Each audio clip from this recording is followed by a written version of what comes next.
I'm Kyle Mylan, and you need to watch my LinkedIn Lives because you're going to learn some shit, and sometimes I'm funny. And we're here to talk about industrial sales, industrial marketing, technical sales. Are you in sales and still struggling to form those relationships with your clients? The thing is with sales, especially in industrial manufacturing, you can use LinkedIn, but you can use it to sell without selling.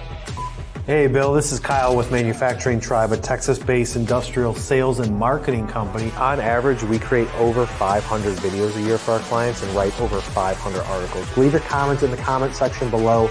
We will answer them when we come back. And if we don't have any questions, then I'm going to go on about my day. We'll be right back. Go to the YouTube channel, subscribe to it, please.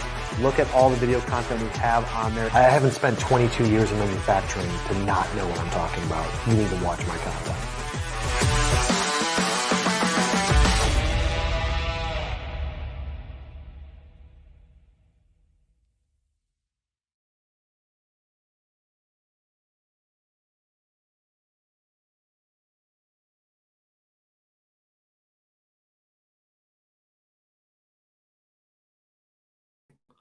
What's up, guys? I'm Kyle Mylan, and for those of you that are new to the content, on this show, we talk about industrial sales, manufacturing sales, industrial marketing, everything in between. That's what I've done for the past 20 years that more than that, 23 years that I've been working, is all about industrial and manufacturing.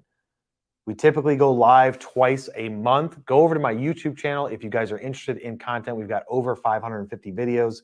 Check me out, subscribe, turn on notifications. Also, follow me on LinkedIn. If you're seeing this for the first time, we're not connected, you're not following me, hit that follow button because we produce a ton of content. Today's show, we're going to be talking about, why are you smiling, Laura? Oh, I just threw the wrong banner. Oh, there you go. Today, we're going to be talking about what most content marketers get wrong. And so if you're a content marketer, we produce a ton of content, right? Like for our clients and for ourselves on my brand, the company brand, and all of our clients' brands in the industrial space. So we've got a lot of data to support why we do things the way we do it. We also see and get back-end access into a lot of client-side stuff where other people have worked on it. So we get to see some mistakes that were made and whatnot. So we're all about helping people, educating them, giving you some tools that you can use literally today in every piece of content we produce. The goal is, can I provide value to you today?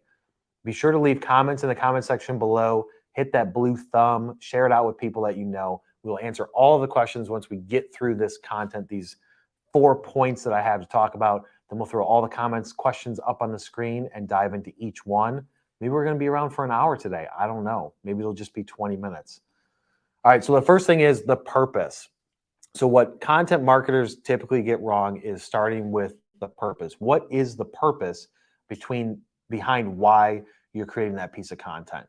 And oftentimes people are doing it for the wrong reasons. They're doing it to get something in return, right? So I get it from a company standpoint. You have to create a piece of content because ideally you want somebody to see it, increase your brand, and then that turns into revenue. But don't solely do it for that reason. Go into it from a standpoint of, I'm trying to educate somebody. I'm trying to help somebody out with something. So I'm creating this piece of content to provide them value first. And I'm not going to ask for anything in return. If something in return comes from it, that would be an ideal state, right? You help somebody out, you educated them, you taught them something, you entertain them for a period of time, and maybe in return, they subscribe to your content. Maybe they go to your website, buy a piece of your equipment, use your services. That is a great end goal. But if that's the only reason why you're doing it, then you're putting the vibe out there that it's somewhat one-sided, and I can promise you that you will see less return. It'll be a diminishing return on if that's your sole goal. Here at MFG Tribe and on my personal brand, we produce so much content to help people. If something comes back from that and it ends up being a client, or somebody sees something and I said something to help them and they end up being a client of ours in some capacity down the road, then great. But we're not doing it strictly for that reason. But I can tell you that if you go into it from the standpoint of, I just want to provide value to you first before I could even ask for anything in return, ask for your attention, ask for you to share it with somebody that you know, I want to provide value first, then you will see a massive return on that investment. Just putting that out there, you will get results from it. So starting with the purpose, diving in deeper of it, what is the purpose of that specific video? So you're going at it from a standpoint of, I want to educate, entertain, or help somebody with something. then it's like, what is the ultimate goal of that? Like breaking down that video or that article into different sections of saying, in the end of this, I want them to do this thing. I want them to know this one thing. And then making sure that the structure and the way you have it laid out is going to achieve that. You can't just throw up information on a piece of paper. You can't just throw up information in a video. You have to have some sort of structure to it to where it's easily digestible. Somebody can get some value from it. They can follow along and you're keeping their attention. So if you go at it from that standpoint, I promise you that you will see better results. The next point is going to be the volume of the content. This is where everybody in this specific space gets it completely wrong. Volume of content is going to dictate how much value you can provide, how much return you can get on that investment of making that piece of content, and then result into whatever ROI that you're seeking. Too often people think that if I post one time a week on LinkedIn, or if I create one video a month, and they look at the results of that one piece of content, or maybe it's 5, and they're judging the results based on that and saying, this doesn't work, this method, this strategy doesn't work, then it's a false sense of saying that it doesn't work because you have not given it the amount of volume that you need to get it to work, right? So great strategy, great idea, but the execution is where it failed. You have to be creating a significant amount of volume. And the main reason for this is that everybody that you're trying to produce content for is very busy. And if they're very busy, there's a lot of distractions. And if there's distractions, that's basically noise.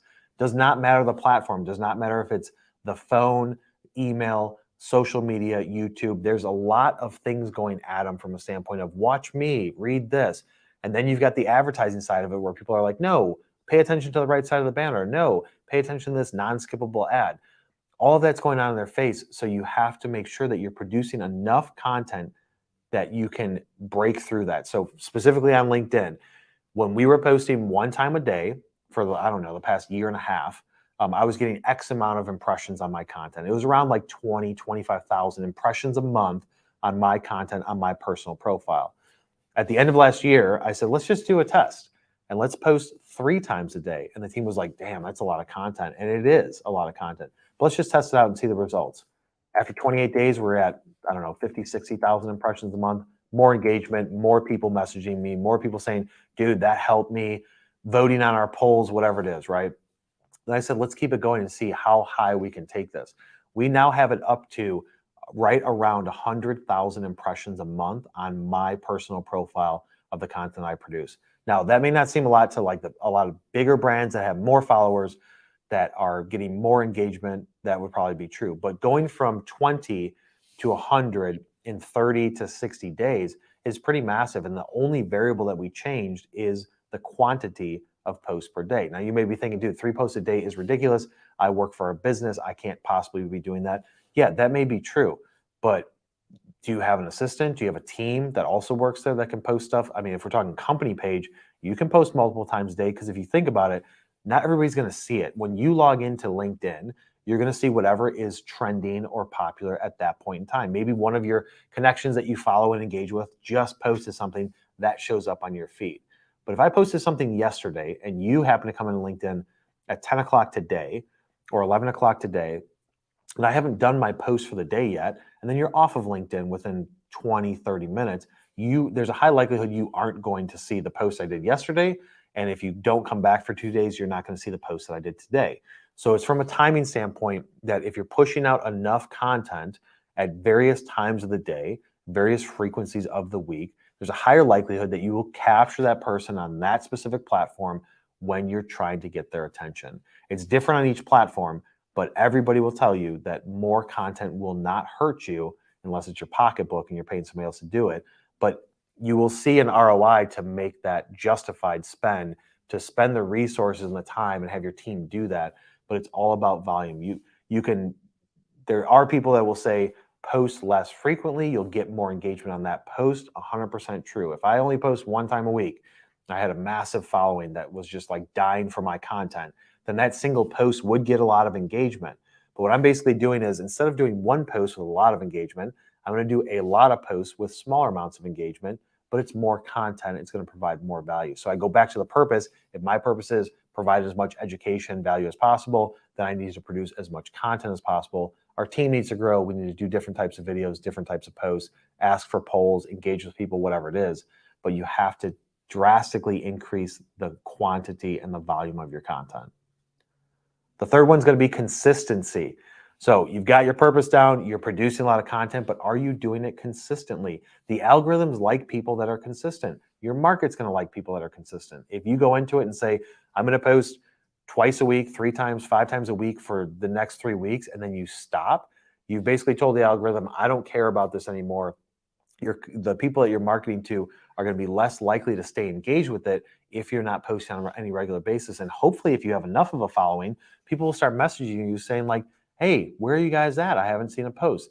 We used to go live 2 to 3 times a week consistently.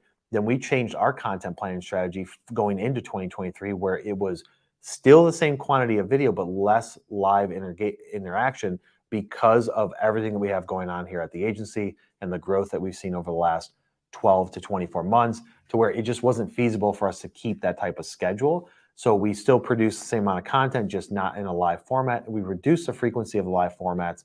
So we're spreading out all the attention that we were getting, small amounts of attention on multiple videos, into, hopefully the goal is more attention when I do go live. But we have had numerous people message, leave comments on YouTube saying, hey, when are you guys going to go live again? Because I have not seen you in a couple of weeks. So it's typically twice a month. And then we have some other team members that are doing their own live shows. But think about it from the standpoint of if you're not consistent, then you're not going to be able to see the long-term play and the long-term results of the action that you're taking with video. Video is not an instant gratification thing. You can post a video today that you create, or an article today that gets immediate engagement and gets some gratification for you to hopefully fuel you to produce more in the future. But if you want to look at it from the standpoint of, I'm trying to push my brand out there, my company brand, at a massive amount of scale, and we're the underdog and there's bigger companies for us, then you have to look at it from a long-term play standpoint. That is where people fall off. No different than in sales, the money is made in the follow-up, because most people do the sale, quote somebody, and then they forget to follow up past the immediate responses. That is where the money's made. No different than with video and creating content. You have to be consistent with every single week or every single day for a long period of time. If you look at anybody that's popped off on YouTube, all of the content creators out there across the world, they were producing videos for years, every single week, every single month, before one of their videos took off and then their channel grew. No different than videos for an industrial manufacturing company. You produce one video. Typically, people would say, I'm going to make one video, 4 minutes long, company overview. It's going to go on my homepage, go on my About Us page, and that's all we're going to do for a year. You will get so few views and engagement on that single piece of content because people don't see it on the platforms you're posting on, or they don't watch the whole thing. You have to be short with your content, try different things. So create a long video or create a long article and then break it up into little micro content pieces to be able to make it easily digestible to people. But you're not going to be able to do that if you're just producing one thing a month or one thing a quarter. You have to develop a consistent pattern to where your volume is increasing and you're doing it consistently over time, and then test and measure after you've given it some runway to breathe, like 60, 90 days, look at the results and then make adjustments from there. The last one's going to be the distribution platforms. Where are you putting this content? Whether you're writing content or creating videos, where are you going to put it? It all has to live somewhere, but you have to think about it from a standpoint of, where is the lowest valued attention? Where can you get attention from people the cheapest? Where are people spending their time? It can go on your website if it's a video. It can go on your website if it's an article. But if your demographic's on LinkedIn, you need to be posting on LinkedIn, but in a format that is friendly for that. So you can post a link to your article on LinkedIn company page, right? And it's going to take them away from LinkedIn.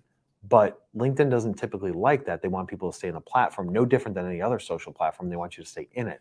So you could take an article and break it up into little snippets, post that as opposed to the company page, and say, check out our website to see the full article. So you're trying to trap the engagement, stop people from reading further, right? You're trying to stop the scroll, get them to see what you wrote, read a little snippet of it and say, yes, I do want to click it. Or you can say, the link is in the first comment, right? You can make a comment, put the link there, so that way you're kind of playing with the algorithm from a LinkedIn standpoint. No different than on video. if you post a link to a YouTube video, you would think that people would click it to watch the whole thing, but most of the time they don't, and LinkedIn doesn't really push it that hard. So changing that to native uploaded content that's in vertical format, not square, that is posting regularly every day or a couple times a week, you're going to see more engagement. If the type of video that you post in there is 30 to 60 seconds, then you can play on the short attention span and give people small, easily digestible pieces of content. That can go on LinkedIn, upload as a native post, and that could go up to YouTube Shorts, because YouTube's promoting Shorts a lot so far this year because they're trying to compete with TikTok. You can take that to TikTok if you're a personal brand, but you would want to also put the long form content in video. You would want to put the long form content link embedded onto your website, multiple different pages. You can create a video library on your website, no different than a blog, but just for videos, where you list out in tiles all of your different long form videos. You can have a section on the right-hand side of your website where you're putting in some short content feeds. You can have every single page of your website where you're talking about a service or a product needs to have its own video. If you're talking about a product, have a video about that product, not just 3D rendering, animation, exploded views. I'm talking about explaining the value proposition, interviewing with clients. All of that, those strategies are built into one single video so somebody can click it. And then maybe as you go out throughout the page, there's little short videos that you create, but you have to look at it and say, I can't just put it in one location because I'm capturing an audience that goes to that location. But if I want to drive people to where the final video is, like let's say it's YouTube or your website, then you have to pull them from different resources. You have to send it out through email marketing. You can send it out through email marketing, then pick up the phone and call these people. Hey, we sent you a video that I thought you might get some value out of. Check it out. Let me know. Share it with your team. Post it up on LinkedIn. Twitter, I still would not pay attention to. Facebook and Instagram, unless you got a big following there, which most industrial companies don't. That's not going to really provide a lot of value for you. But you have to distribute it to all the platforms, possibly slightly tweak it to that platform's specifications. I feel like LinkedIn native upload versus YouTube upload on Shorts can be the exact same video. It's just a different platform. Using the proper hashtags within that environment, if it's on social or YouTube, is important because that's how you're going to get discovered. That's how people are going to find it. That's going to help the algorithm tell you what you're trying to, like the demographic that you're trying to go after. So you have to slightly customize the post to each platform, but I feel like there is some cross-pollination of this video can go on LinkedIn. This video can also go on YouTube Shorts. The long video can go on YouTube. It could also go on the website. The short video, maybe you create a different, shorter version of the video that goes on your website.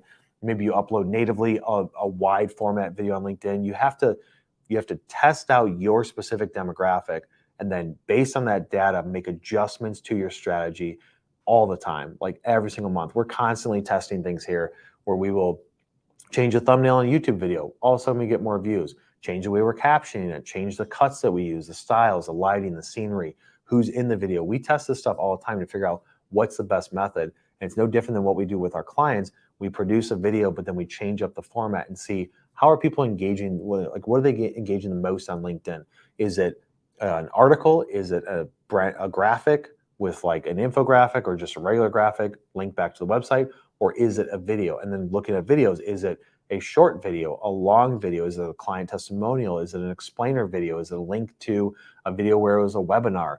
All those things have to be tested, look back at the data, and then once you figure out your ecosystem of what's working for you the best right now, double down on those different areas and see where can you have that bell curve of performance fall off. So once you reach there and you reach that plateau of like, yeah, it worked, we're getting more people from these different channels, these things are working, how do we want to make it better? Then you can make adjustments even further from there to really raise the ceiling on it.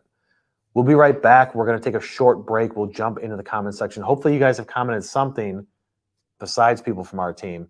And we will jump into the comments. We'll be right back.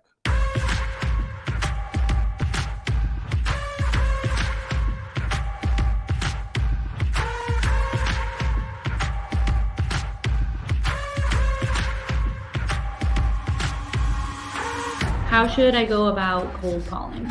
The people that you're calling, they don't have time. They don't have patience. You need to get direct to the point. For the marketing people out there, industrial marketers, just because you're in marketing doesn't mean that you don't have to look at things on a weekly basis. And I'm like, look, I know that I need to get into automation, one, for the labor shortage because I can't find people. Yeah. There's not a lot of people in our industries of industrial that are doing fun things with TikTok. But I feel like you have to adapt, right? Did you see some instant spike in activity? 9 to 5, just making enough to survive. Only living on the weekends. I'm really thinking that's why I'm alive.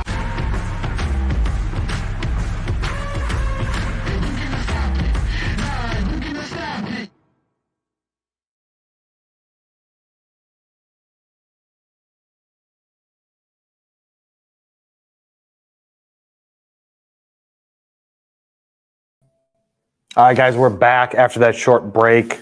I needed to drink some water. I can't just talk for 23 minutes straight without having a little sippy sip. Let's jump into the comments. Comments and questions. Let's hear them, Lara. Let's see. I'll do this one from Alex first. Alex, our Alex? Yeah. Alex Brown, located right there. He says, how do you balance the need to develop and execute a long-term strategic marketing plan with the need to respond to a rapidly evolving market trends and competitive pressures in the short term, while also managing the complexities of multiple product lines, varying customer segments, and diverse distribution channels? Kissy face. Okay, that almost sounds like that was some AI generated questions, Alex. But his first comment was what? LFG. Alex said LFG. I put that up in the beginning of the show. Okay, so Alex says LFG. For those of you that don't know what it means, Google search it. That's a motto that we say here a lot. So since Alex sent over a paragraph of questions, break it down for me. Ask the first question because I cannot remember all that. Balancing the need to develop and execute a long-term strategic marketing plan. With what? With the need to respond to a rapidly evolving marketing trend. Yeah, so that's a great question. So you want to develop your long-term strategy of, let's say, 12 months, but then you've got things that are changing consistently. The way to balance that is you cannot be married to any sort of strategy. You have a plan for the year of this is what I want to do. I want to produce more content. Here's the schedule. Here's the type of content that you're going to create. But then you have to adjust based on the performance. And maybe it's like, I wanted to go live 3 times a week. And then all of a sudden it's like, that's not really driving much engagement. Not many people are seeing the content. So let's adjust it after only 60 days. So you can go into it and say, here's my plan, but you have to be willing to adjust and adapt because it is not going to go as planned. The market's evolving, the technology's evolving. People are being pulled in different directions and wanting to consume content differently all the time. So when that happens, you have to first verify that it's happening with your data. Once you see that data trend going in the wrong direction, make an adjustment and a pivot right there, right then and there. You cannot wait. Well, let's just try it out for 6 months. You have to say, this isn't working, make an adjustment, test something different, change something. And then he also said, while also managing the complexities of multiple product lines, varying customer segments, and diverse distribution channels. Yeah, so I feel like that's just different jobs, right? So if you're managing all of that and you're managing the content, you better have a team. If you don't have a team, then hire MFG Tribe and we'll just do it all for you. But you can't possibly have your fingers on the pulse of everything. You have to figure out what you're going to be able to provide the biggest impact to. That's your area of expertise, and then outsource the rest or build a team that can handle it where it's like this person is in charge of this area. You pay attention to it. You tell me if the strategy isn't working. As adjustments need to be made, let's talk about it, make those pivots in the strategy that we thought was going to work and isn't. But really, you got to have the people behind it to be able to manage everything. It's just a people issue, resources or outside agency. All right, and then we got in here, BAM Media. Finally, been waiting for a live. BAM Media, what is up, BAM Media? We see you on all the comments, brother. We see you, man. He's got kind of a 2-part question. All right, let's hear it. What's your take on lead generation? I have been working as a consultant to customers before closing, and then he includes, do you think it's worth it? The average cost that he's seeing is $5K for 10 leads. or $500 a lead. In your opinion, are those good numbers?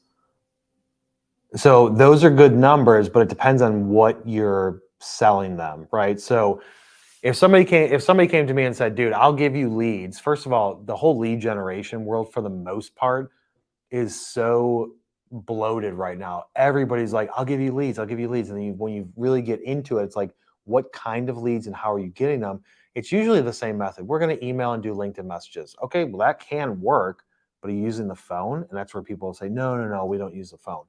We offer lead generation to a specific niche, and we have our own proprietary way of doing it, and it works. It generates activity, it generates opportunities. But look at it from the standpoint of when you get that opportunity, what is it worth it to you? What is the customer lifetime value? If the customer lifetime value to you is $2,000, then you would have to decide, is $500 a lead worth it, right? It may not be. Now, in our situation, if what we're selling is 30, 50, 100, $150,000, then I would spend a couple $1,000s for one lead if I knew that that was the exact perfect fit and they have a need.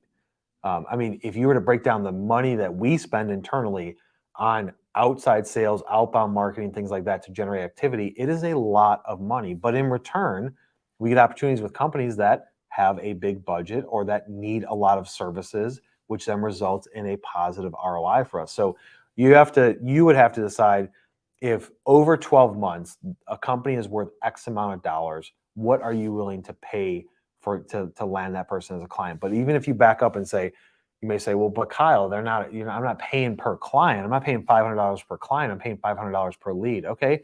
How many leads do you have to get before you close one? What's your close rate?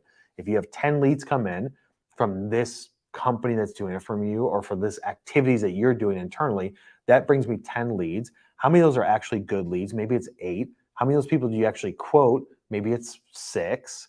And then how many of those do you actually close? So if you look at your lead to close rate, it's like from a lead to a close, I'm at 10%, 20%, which isn't bad to have a 20% close rate. I'm at 10 to 20%, then it's 500 per lead. So times 10. So it's $5,000 for that group of leads that then results into one actual client that then is worth 100,000, 50,000, 20,000 to me. So you really got to break it out. But like I said in the beginning, I get pitched all the time from lead generation. We help agency owners do this. We help companies do that. We could bring you 12 to 24 qualified leads a month. I call BS on that because I know the industry and I know the market. And I know that it can work with certain industries and with certain products. That type of volume can work and is achievable. But in my specific situation, with what we do, who we sell to, what we sell, that's just not a person doing that outbound is not going to generate that solely on their own. Now, between our internal marketing, outbound marketing, website, videos we create, plus the cold calls we do, plus business development people on the case every single week trying to generate activity, then yes, we can get 12 leads a month to 20 leads a month. But it also depends on other various conditions as the current market situation with different companies, the timing, so on and so forth. So I hope that answers the question. If it didn't give you enough specifics, then leave another comment and I'll go deeper into it. He also wants to know what he should do if his CEO is helicoptering his content and not allowing him to post without 12 chefs in the kitchen, or unless he's sharing a positive article about their business. Yeah. So if you're constrained by somebody that is putting handcuffs on you, in that situation, I would say, dude, just let me do it the way that I think will work. Let me just test it out. And people like that, you have to prove to them with data. Like, nobody can argue with data. If you're doing it one way, let's say his way, and you're getting X amount of results, but you think that, dude, we need to be changing it, the style, the format, the frequency, the quantity, whatever it is, make those changes. Just say, look, I just want to make some changes. Let me test it out for 30 days, 45 days, and then look at the data. And then go to them and say, the way we're doing it got us 500 views. The way that we're doing it now, based on what I think we should do, got us 5,000 views. That is a 10x multiplier. Can we please do it this way? You have to see if they're open to it. Maybe they'll come back and say, you could do it for a week. You could do it for 2 weeks. Then just make sure that your data supports that. So run one version of it for a week, capture that data, run your version of it for a week, make sure there's no variables with like spring break, holidays, different days of the week, all that stuff. Make sure that you try and keep as many constants as possible to be able to audit that and look at this way was better or wasn't. And if you don't have enough time frame, there's not enough runway to say a week is enough of a time, then tell them, dude, let me just do it for 2 weeks. But that's a difficult situation. A lot of people deal with that. I feel like we pretty much try anything because as a CEO, I'm open to trying literally anything to see if it works at least once. And then look at the data. If it proves it right, then great. If it proves it wrong, then don't do that again and change it again. But perfectionists and CEOs that want to micromanage and get too involved in an area that maybe they're not an expert, then you just have to try and say, can we just test this out, please? And then look at the data. And what was the second part of the question? He just said, unless there's 12 chefs in the kitchen or he's sharing a positive article. A positive art, yeah. So I don't know what space you're in, if you're in the industrial space or not, but he said he does APM sales to industrial customers, and their sales are 50K to 500K per sale per site. okay. What is APM? What is APM? BAM Media, APM sales. I'll look that up. See if you can get it before he responds. All right. While Lara's doing that, no dead time on this show, so we're going to keep going. I'm going to talk while I'm just staring at her, looking at her computer. Unless BAM Media write in APM sales, what that means. So 50 to 100,000. Then yeah, I mean $500 a lead. If your sales team's good and you guys can get a good ROI on that, and depending on the life cycle of the sale, is it going to take you 6 months to close? Is it a 30-day close? Is it a 3-year close? Like, I don't think that those numbers are bad, but honestly, you got to be careful with who you're doing business with. If they aren't in that space, don't have experience doing that specifically of what you're doing. Like if you're saying go after these, you said that he is industrial, right? Or no? Mm-hmm. Yeah, so you're going after calling on these engineers, and those people have never called on engineers before, then what they're feeding you is a line of bullshit.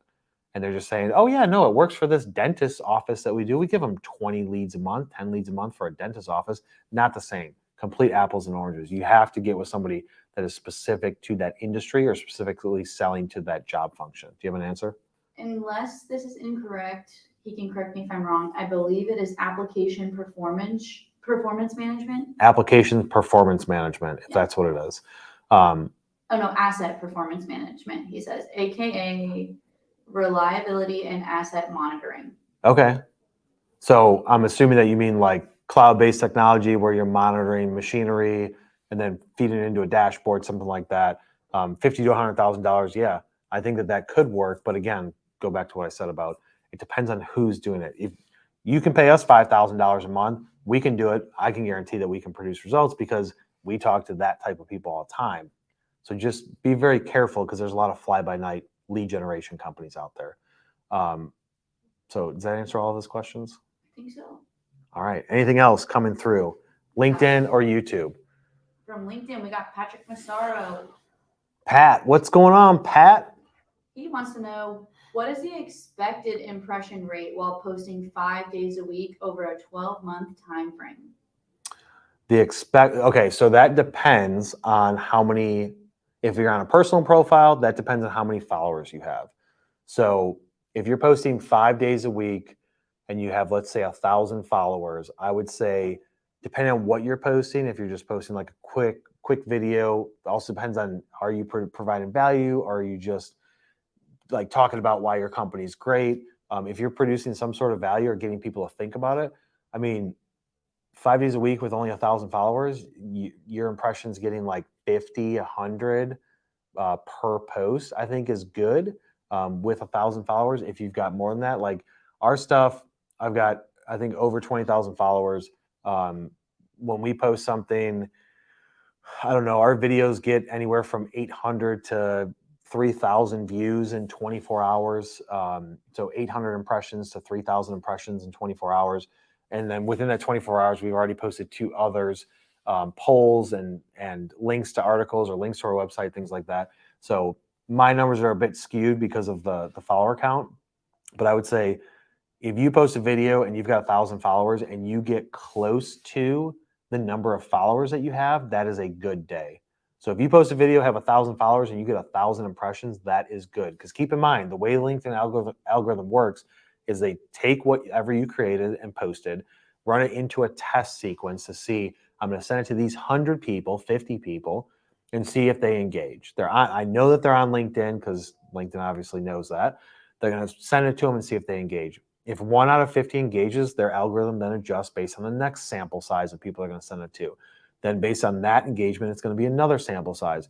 So that's where you'll see somebody kind of game the system. There's a couple companies in manufacturing that do this, and I just look at it like, dude, you guys are ridiculous what you're doing. But they'll post something, and then it would be like if I posted something, and then Nancy likes it and comments, and Laura does, and Alex does, and Jordan does, and Caitlin does, and Mason, like everybody within my company is like liking it, commenting, and then I'm commenting back to their comments, and then somebody else comments from the company. That's a way to game the system. People have been doing that for the last couple of years, and they get a lot of impressions on their posts, but it's just all BS, right? It's not going to result in anything. You're not helping somebody. You're not actually trying to sell something. So you'll get the impressions, but LinkedIn's been smart enough these days to know, like, oh, they all work at the same company. Cool.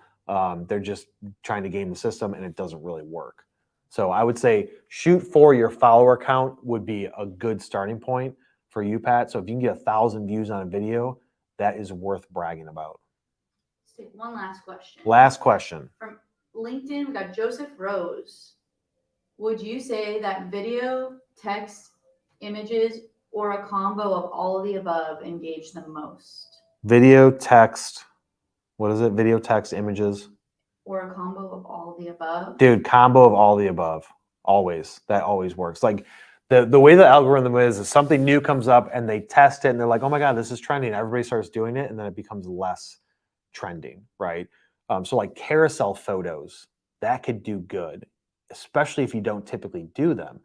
Videos will always crush it, but if all you produce is videos, then you're going to have a diminishing return on each individual video. You have to shake it up.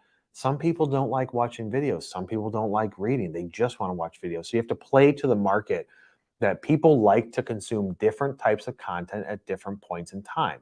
If I'm in the middle of doing something, and let's say I'm doing something at my desk, and I'm not gonna multitask and read an article, but I may play a podcast, I may play a video and not watch the video, but I can listen to it. So depending on what they're doing is going to dictate what type of content they want to see or consume. If somebody's got a lot of time in their hands and they're waiting for an appointment, they're sitting in the lobby, then maybe they would start reading a long form post or maybe part of an article. But it's like, how am I going to get their attention back?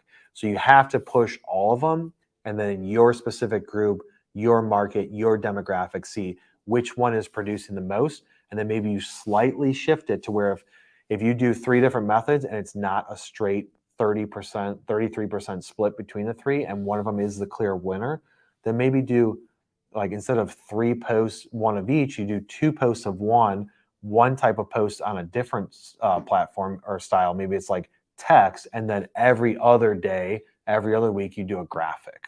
So like break it up, mix it up, so that way people aren't just expecting to see the same thing from you, but always look at that data. LinkedIn will tell you, what are my top 4 posts, or any CRM system or social scheduling platform will tell you, what are my top 4 to 5 posts for the past 28 days? Data doesn't lie. Just base your pivots and your decisions based on that. I'm going to read one more comment so you can tell him how to get in contact with you. All right. Bam Media said he's considering using MFG Tribe instead of AIBs, who he's negotiating a contract with, but they don't have industrial experience. Yeah, dude. Like, hit me up. Go to our website right now, mfgtribe.com. You can chat with Mason, who's on the other side of this wall, sits outside my office. You can book some time to get Alex, who's sitting behind me, in his office. Get him on the phone. We can talk to you in the next week. And dude, honestly, even if you don't go with us, walk us through the contract and what they're saying, and I will personally poke holes in it or give you some fuel to go back to them. Even if you're like, I don't want to use you guys, which I hope that you would, because these guys aren't industrial. That's the first thing that Alex is going to say. Do they even do anything with industrial? No. Okay, well, what are they actually doing? But if you say, but I like them, I think that I want to give them a shot, perfectly fine, dude. Book some time with us and just be like, this is what they're selling me. Tell me if you think that is true. Tell me some further questions that I should ask. When I started this agency 8 years ago, it was cold calling. That's how we made our money. Is I would sign people up with lead generation programs of using email and the phone simultaneously. They would pay us thousands of dollars a month. This is back in 2016 or 2015. Yeah, 2015. I'm like, what year was it? And it was just difficult for us to only scale that, right? So after a year to 18 months of it, I'm like, cool, we got these clients and we're making a lot of money and we're building out the team, but we're so integrated that we're like taking on a personality of I'm Kyle at ABC company, but then I'm also Kyle at DEF company and XYZ company. Like that was just too much. It's not scalable nationally at that time, 8 years ago. Nowadays it's easier with people like working remote, but I didn't have the capital. I was funded by myself, of just making money, throwing it back into the business to grow, similar to how we still do it today. As we make more money, we grow the team, so on and so forth. But I couldn't grow it nationally. So we said, we're going to stop pushing that as hard, focus on the marketing side to develop lead generation through marketing, and then we'll come back to it and just do it at a smaller scale. And so we've been doing it for the last 8 years, but haven't been doing it as much as originally when I first started the business. But we do have numerous clients right now that we do lead generation for, using the phone as one of them. And it works as long as it's not like they're not going to make a phone call today or send an email out today that's going to be like, yep, there's a buyer right there. Like you have to give it a couple of days, couple of weeks. They have to build up the pipeline, build up the attention around it. Sometimes you get some quick wins, but usually it takes a little bit of runway to get the wheels turning, get everything going, and then you can start seeing those results. And Lars got her hands up, so that means that's it. Dude, BAM Media, reach out today. Hit up the website. Tell Mason, dude, I was just on the live, and Kyle said hit you up, and Mason will be like, yo, Kyle, some dude is on the chat and said he was on LinkedIn Live. So hit us up, or poke me on LinkedIn, send me a message, whatever, and we can connect that way. As always, guys, I appreciate your time. Go over to YouTube, subscribe to the channel, turn on notifications. We are posting videos every single day. We are growing our team.